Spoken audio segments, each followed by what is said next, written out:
Бала жөтеліп, ыстығы көтерілсе, ана жүрегі қалай шыдап тұрады, я? Баланың ыстығын қалай тез түсіруге болады? Не істесек баланы қинамайтын амалдарды ойлана бастаймыз.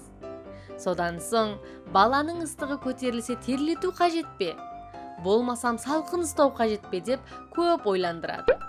Сол үшін бүгін баланың ыстығы көтерілген кезде қандай амалдарды қолдансақ, тез ыстықты баса аламыз, осы жайында айтатын боламын.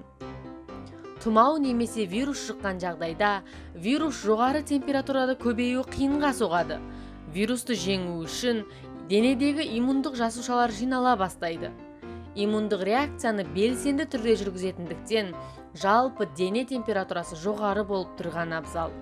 Сол үшін, егер тұмауратып қалсаңыз, онда ыстық көтеріле бастайды.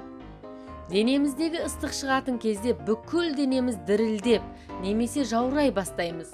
Осылай ыстық көтеріліп жатқанын сезінуге болады.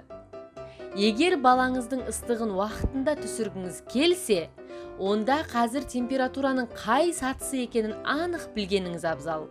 Ол үшін балаңыздың көңіл күйіне жақсылап қарауыңыз қажет. Басында дене қызуы көтеріліп бастаған кезде жаурай бастайды. Содан дене қызуы ақырындап көтеріле бастаған кезде ыстықтап терлей бастайды. Жалпы баланың дене қызуы бірден түсіп, бірден көтерілетіндіктен таңертең мен кешке мүлде басқа болуы мүмкін. Сол үшін белгілі бір уақытта дене қызуын ұмытпай қайта-қайта тексеріп тұрыңыздар. Және дене қызуы көтерілмеген кезде тұрақты дене қызуы қанша екенінде біліп алғандарыңыз абзал. Олай болса, баланың дене қызуы көтерілген кезде ыстық қылып жылы жерде ұстау қажет пе? Әлде салқын етіп ұстаған абзал ма? Ата-аналардың ең көп ойланатын сұрағы да дәл осы деп ойлаймын.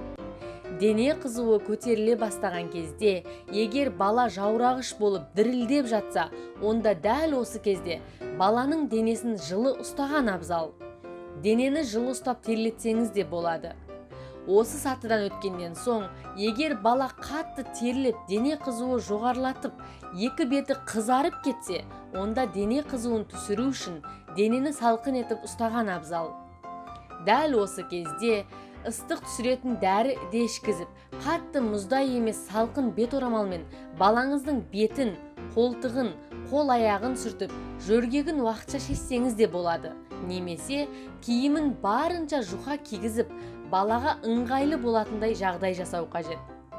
Алайда, бұл бастапқы кезең өте қысқа уақытта өтіп кететіндіктен, шектен тыс денені ыстыққа ұстау жағдайды одан бетер нашарлатып жіберуі әбден мүмкін. Сол үшін міндетті түрде балаңыздың көңіл күйіне қайта-қайта бақылап тұрғаныңыз абзал. Баланың ыстығын біресе түсіп, біресе көтеріліп тұрған кезде қатты терлей бастайды. Дәл сол кезде, терлеген кезде қайта-қайта денесін құрғақ орамалмен сүртіп тұрғаныңыз абзал. Егер де терлегендіктен киімі қатты су болып қалған жағдайда, бірден ауыстырып тұрыңыз. Температура көтерілген кезде әрине үлкен адамда дәл солай кішкентай балада күші қалмай әлсірей бастайды. Ең маңыздысы сусыздану, яғни құрғақ болу өте маңызды орынға ие. Балалар үлкендерге қарағанда әлде қайда ылғал ұстау қабілеті аз. Сол үшін балалардың ыстығы көтерілген кезде ең маңызды көру қажет ол құрғақтық. Құрғақтық бұл өте қауіпті. Балалар ауыздары құрғап, кіші дәрет мөлшері азайып, терісі құрғап, баланың түкке шамасы келмей әлсізденетін болса, онда міндетті түрде ауруханаға барғаныңыз абзал. Кейде қарап тұрсаңыз салқын киімдер кигізіп, немесе суық нәски кигізіп жатады, мұзда басып жатады деген әңгімелерді өте көп естиміз. Әрине, дәл сол уақытта дене қызуын түсіруі әбден мүмкін.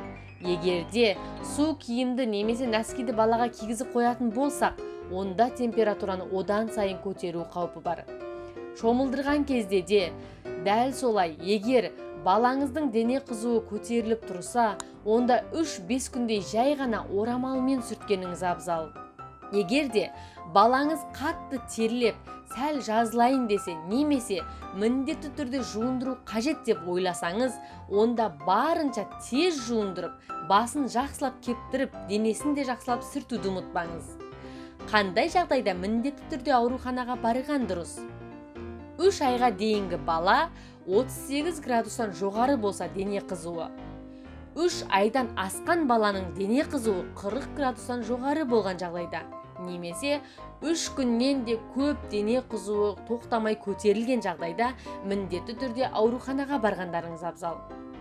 Еріндері құрғап, кіші дәреті азайып кетсе, немесе бала өзін күнделікті өмірге қарағанда нашар сезінсе, фабрилді ұстанымдар бар пайда болса, онда міндетті түрде ауруханаға барыңыздар деп айтқым келеді.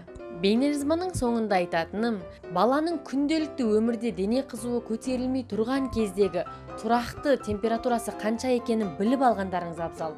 Және де, егер балаларыңыз әлі кішкентай нәресте болатын болса, дене қызуы көтерілген жағдайда бірден ауруханаға барыңыздар деп айтқым келеді. Балаларымыз ауырмасын. Бейнежазбаны соңына дейін тамашалағандарыңызға көп рахмет.